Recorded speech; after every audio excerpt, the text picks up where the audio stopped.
A'udzubillahi minasyaitonirrajim. Bismillahirrahmanirrahim. Assalamualaikum warahmatullahi wabarakatuh. Sahabat beriman, rajin salat tapi masuk neraka. Salat adalah ibadah yang diwajibkan bagi kaum muslimin. Salat juga menjadi amal perbuatan yang pertama kali akan dihisab pada hari kiamat. Perintah salat dalam Al-Quran sering diulang-ulang dengan istilah aqimu yang memiliki makna dirikanlah. Dalam hal ini, salat bukan hanya sekedar kewajiban belaka, melainkan juga harus memenuhi syarat dan rukun salat, serta memberikan pengaruh yang baik bagi kehidupan seorang muslim.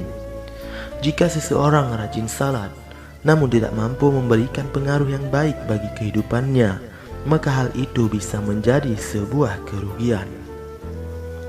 Allah Subhanahu wa Ta'ala berfirman, A'udzubillahi minasyaitonirrajim. Bismillahirrahmanirrahim. Inna sholata tanha 'anil fahsya'i wal munkar. Sesungguhnya salat bisa mencegah dari perbuatan keji dan mungkar. Al-Quran Surah Al-Ankabut. Sejatinya salat bukan hanya ibadah yang menjadi rutinitas belaka. Lebih dari itu, salat juga harus bisa membuat seseorang memiliki akhlak yang baik dan menjauhi kemaksiatan. Adanya golongan orang yang rajin menjalankan salat namun tidak mampu mencegahnya untuk bermaksiat bisa menyebabkan mereka masuk ke neraka. Simak ulasan berikut ini hanya di Suara Islam Channel.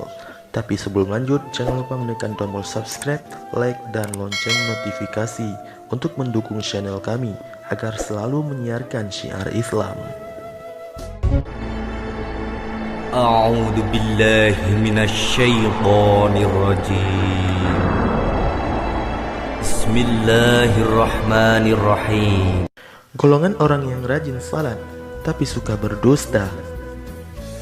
Salah satu ciri orang munafik adalah suka berdusta, dan balasan dari orang yang suka berdusta adalah siksa yang pedih di akhirat kelak.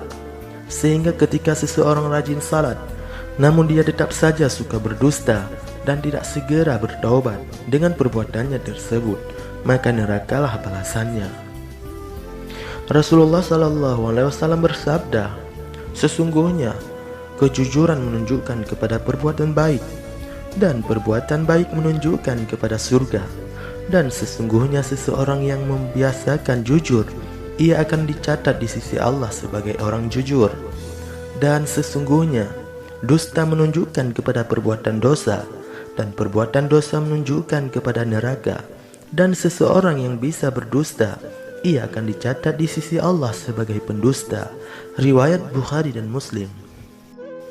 Golongan orang yang salat namun tetap suka minum khamar atau minuman keras, dan juga obat-obatan terlarang, termasuk barang yang diharamkan karena memberikan efek kerusakan bagi tubuh maupun pikiran.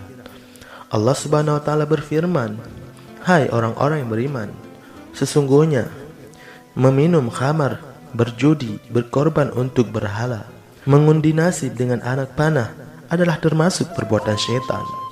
Maka jauhilah perbuatan-perbuatan itu agar kamu mendapatkan keberuntungan. Al-Quran Surah Al-Ma'idah. Rasulullah SAW bersabda, Allah melaknat mengutuk khamar, peminumnya, penyajinya, pedagangnya, pembelinya, pemeras bahannya, penahan atau penyimpanannya, pembawanya, dan juga penerimanya. Riwayat Abu Daud dan Ibnu Majah. Golongan orang yang salat namun tetap percaya dukun. Percaya kepada perkataan ataupun ramalan dukun termasuk perbuatan dosa karena mengandung unsur syirik. Rasulullah melarang umatnya mendatangi dukun atau peramal, terlebih mempercayainya perkataannya. Sebagaimana sabda Rasulullah SAW berikut ini, barang siapa mendatangi peramal lalu bertanya kepadanya tentang sesuatu, maka tidak diterima salatnya selama 40 hari. Riwayat Muslim dan Ahmad. Barang siapa mendatangi dukun lalu mempercayainya apa yang dikatakannya, maka ia telah kafir dengan apa yang diturunkan kepada Muhammad sallallahu alaihi wasallam. Riwayat Tirmizi, Ibnu Majah dan Ahmad. Golongan orang yang salat namun tidak menjaga lisannya dari ghibah atau bergunjing, berprasangka buruk atau mengunjingkan seseorang dengan membuka aib atau menjelekkan, termasuk perbuatan dosa, sehingga Allah melarang keras hambanya melakukan ghibah. Sebagaimana firman Allah Subhanahu wa taala berikut ini, "Hai orang-orang yang beriman, jauhilah kebanyakan prasangka, karena sebagian dari prasangka itu dosa, dan janganlah mencari-cari keburukan orang. Jangan pula mengunjing satu sama lain. Adakah seseorang di antara kamu yang suka memakan daging saudaranya yang sudah mati? Maka tentulah kamu merasa jijik kepadanya, dan bertakwalah kepada Allah. Sesungguhnya Allah Maha Penerima Taubat lagi Maha Penyayang." Al-Quran Surah Al-Hujarat. Rasulullah Sallallahu Alaihi Wasallam bersabda, "Berhati-hatilah kalian dengan tindakan berprasangka buruk, karena prasangka buruk adalah sedusta-dusta ucapan.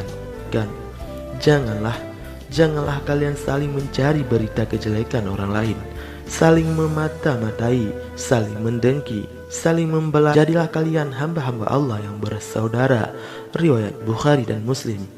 Bergunjing dan berprasangka buruk merupakan akhlak yang tercela dan termasuk perbuatan yang batil, sehingga Allah melarang hambanya berbuat demikian.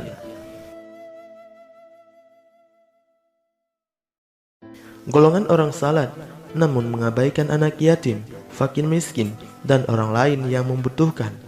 Seorang muslim yang beriman bukan hanya sibuk dengan ibadahnya kepada Allah Subhanahu wa taala, tetapi juga memiliki kepekaan terhadap lingkungan di sekitarnya.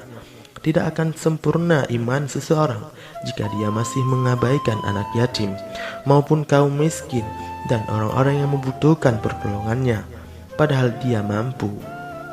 Allah Subhanahu wa taala berfirman, "Dan belanjalah harta bendamu di jalan Allah, dan janganlah kamu menjatuhkan dirimu sendiri ke dalam kebinasaan, dan berbuat baiklah, karena sesungguhnya Allah menyukai orang-orang yang berbuat baik." Al-Quran Surah Al-Baqarah. Sejatinya salat merupakan tiang agama. Salat bisa menjadi pembeda kaum muslim dengan kaum kafir. Sudah seharusnya salat mencegah kita dari perbuatan yang keji lagi mungkar. Sudah benarkah salat kita? Sudahkah kita membantu orang yang membutuhkan, membantu fakir miskin, membantu anak yatim? Jawabannya ada pada diri kita masing-masing.